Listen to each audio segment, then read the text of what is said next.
Hello, in this video I'm gonna show you how we can change the font style on OPPO Reno 12 Pro 5G. So to do this, first we need to open the settings. In the settings you want to go to wallpapers and style, and then over here go to font. And finally over here we have some example fonts that we can use. In some cases we can adjust the font weight as well, at least in the case of OPPO Sans.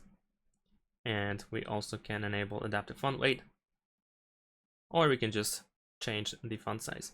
If you wish to have more fonts, then you can tap on more in order to open the theme store on your device. Of course, you will need to create the OPPO account in order to be able to download a font.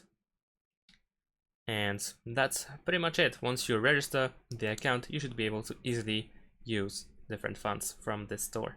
Thanks for watching, leave a like and subscribe to my channel, and see you in my next videos. Bye!